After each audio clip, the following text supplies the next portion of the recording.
Hello বন্ধুরা, কেমন আছো? আশা করছি সবাই ভালো আছো, আর আমিও খুব ভালো আছি। তো আজকে মা আর আমি জমিতে যাব সার ছেটাতে। আর মা এখানে 3 রকমের সার মাখিয়ে নিচ্ছে, কারণ না মাখালে একটা আছে ধুলো ধুলো টাইপের, যেটাকে আমরা ফসফেট বলি। তো না মাখালে উড়ে যাবে, সেই কারণে ইউরিয়া ফসফেট আর একটা মানে এটা একটা কী ধরনের আমিও জানি না, এটা ফার্স্ট টাইম আনা হয়েছে। তো এদিকে মা মাখিয়ে দিয়েছে, এদিকে আমি আর মা দুজনে মেয়ে নিয়ে আসছি, মা বস্তায় করে নিয়ে আসছে আর আমি গামলাতে করে নিয়ে আসছি। আর আমরা এটাকে ধামা বলি। আর এদিকে দেখো কত সুন্দর সুন্দর আলু শাক হয়েছে। আর এদিকে দেখো পিছন তোলার কাজ, ধান লাগানোর কাজ শুরু হয়ে গেছে। আর এদিকে যেহেতু আমরা শস্য লাগাইনি, সেই কারণে যারা শস্য লাগিয়েছে তারা লেট করে ধান কাটবে, আর আমরা তাড়াতাড়ি। আর এদিকে মা জমিতে একটু একটু ঘাস হয়েছিল, সেগুলোই পরিষ্কার করছে। আর আমি এদিকে সার ছেটানো ব্যস্ত হয়ে পড়েছি। আর ভাগ্যিস একটা দিদি এসেছিলো বলেই ভিডিওগুলো করে দিয়েছে। আর মা আমাকে বলছে ভিডিওটা কর, যাতে সবাই তো দেখি ভিডিও ছাড়ে, তাহলে তুই এগুলো ভিডিও কেন ছাড়বি না?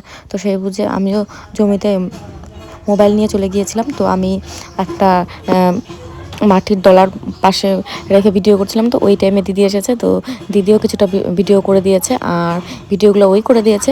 আর এইদিকে হচ্ছে আমি যোগের প্রচণ্ড ভয় পাই, বারবার দেখছিলাম। আর মা বলছে এই দিনে যোগ থাকে না, কিন্তু মনকে আর মনকে আর আমি শান্ত করতে পারছি না, কারণ এর আগে আমার যোগ লেগেছিলো। আর আমি প্রচণ্ড ভয়ে কান্না করছিলাম, সেই জন্য আর আমি নিজেকে কন্ট্রোল করতে পারি না, খুব ভয় লাগে।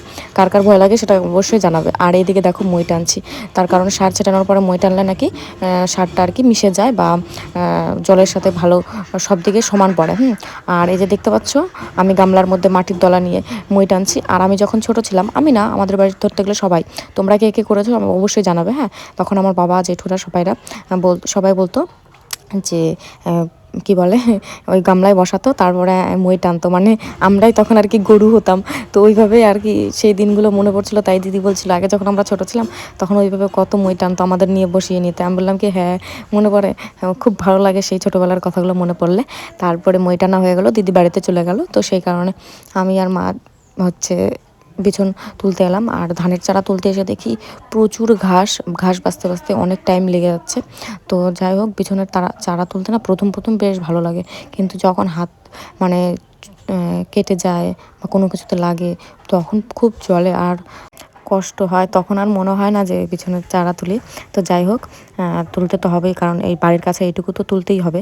তারপরে তো দূরে আরও 1.5 বিঘা আছে, সেগুলোও করতে হবে। তো যাই হোক, আমি আসার আগে আমি যখন সার ছিটাচ্ছিলাম, মই টানছিলাম, তখন দেখি মা এদিকে এইটুকু তুলেছে। তো আমি সেই কারণে চলে এসেছি। তো এখন আমি ধান চারা তুলি। তোমরা লাইক কমেন্ট শেয়ার করে দাও।